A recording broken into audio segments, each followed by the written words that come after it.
દિલ્હીમાં 24 કલાકમાં ત્રીજી વાર ભારત ઈરાનના ડિપ્લોમેટ્સ વચ્ચે મુલાકાત. ઈરાનના ઉપવિદેશ મંત્રી એસ જયશંકર સાથે કરી બેઠક. ખાતીબજેદ અને એસ જયશંકર વચ્ચે મહત્વની બેઠક.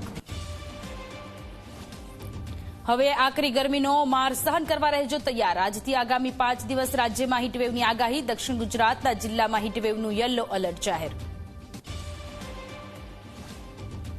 વડોદરામાં ભાજપના ધારાસભ્ય કેતન ઇનામદારની મોટી જાહેરાત. 2027માં વિધાનસભા ચૂંટણી નહીં લડવાની કરી વાત. બોલ્યા 13 વર્ષથી હું ધારાસભ્ય છું, હવે બીજાને મળવો જોઈએ અવસર.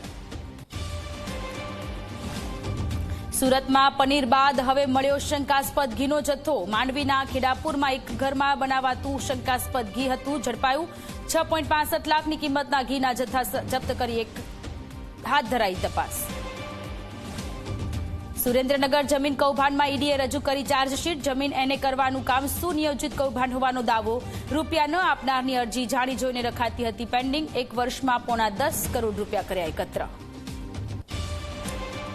રવિવારે અમદાવાદમાં યોજાનારી ફાઇનલ T20 ક્રિકેટ માટે રેલવે વિભાગનો નિર્ણય. મુંબઈથી અમદાવાદ વચ્ચે 2 સ્પેશિયલ ટ્રેનો દોડાવવામાં આવશે, તો અમદાવાદની હોટલોના ભાવમાં પણ 2 થી 3 ગણો વધારો.